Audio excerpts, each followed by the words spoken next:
Hey, this is Paul Bostaph, and you're watching Loud TV.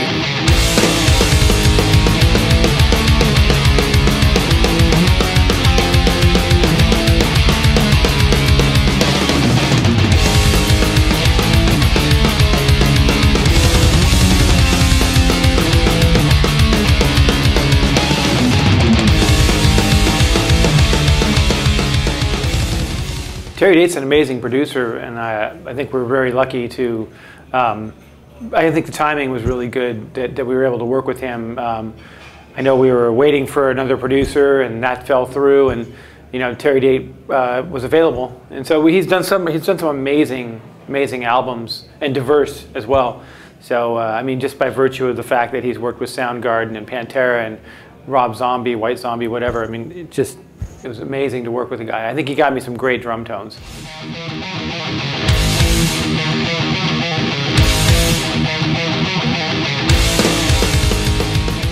And with the band, Terry's a very experienced guy. I mean, the thing about it is when you walk into a studio and when I shook his hand, I was already ready. It was kind of one of those things where I told him I'm excited to work with you.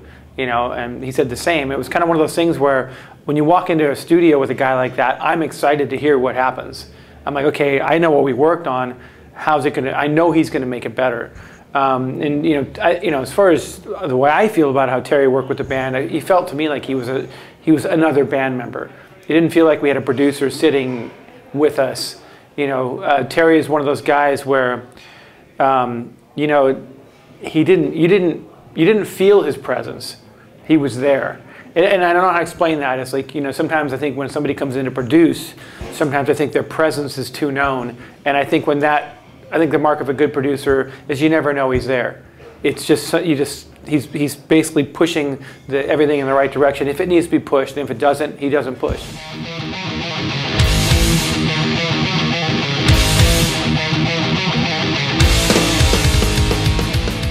Well, Terry, the studio that we picked, the room we picked, was a very, very live room. It was a cement room with wood floors. So it was, I mean, you're going to get a very live, vibrant drum sound in a room like that. And the reward of it is getting the type of sound we got. The risk is, because we play really fast, making the drums sound like when they become too big and you play too fast, sometimes they get mushy. Especially with real drum sounds. So, working with that kind of room and, with Terry's vision and what he wanted, I worked with what I wanted from the drum sound, and we were both on the same page. So, it worked out really well.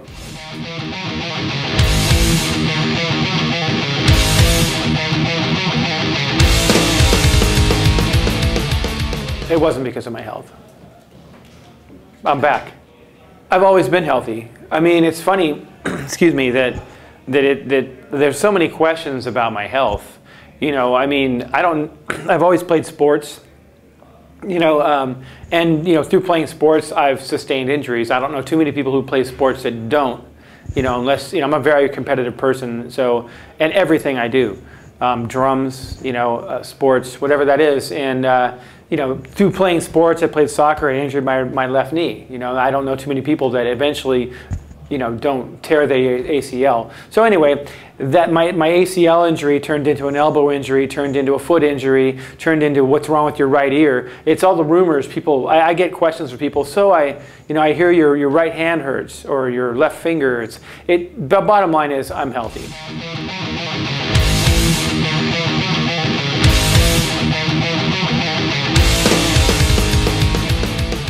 Everything. When I was a kid, American football, but I was not big enough for that. And then American baseball, I loved that. And after I grew up with those sports, and then my first love became European football, but we call it soccer in America.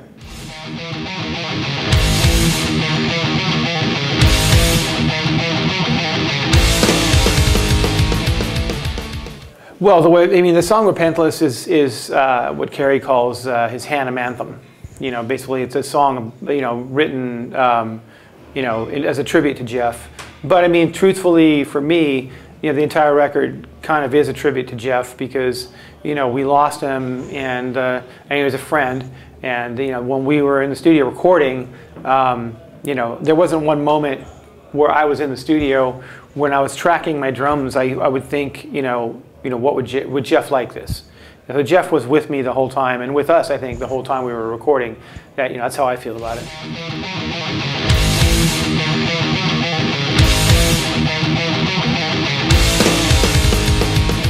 Jeff, there's a song on the album called Piano Wire, and that was a song that was left over from World Painted Blood, and we were fortunate enough to have that.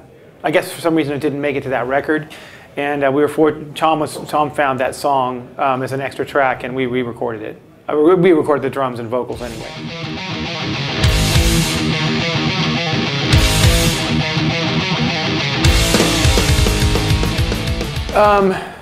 Well, yeah. I mean, it's, you know, I wouldn't say.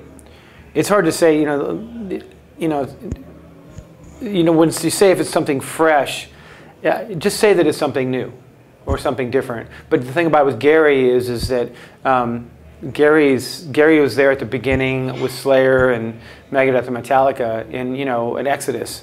So he's original, the original gangster, OG. You know, so it's funny. Like you know, to call it fresh, it's kind of like looking back on Jeff and saying that it was old, and it wasn't. You know, it's just, this is just a new, it's a new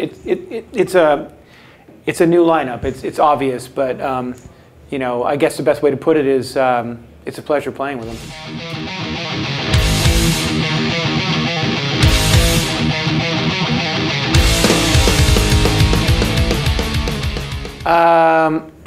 You know, I don't think about it that way. I think being back with Slayer probably fulfills that. It's probably the answer to your question, although you didn't ask that question. You know, I'm not looking for anything else. You know, if it finds me, it finds me. But you know, this is the band I'm committed to, and I ain't going nowhere.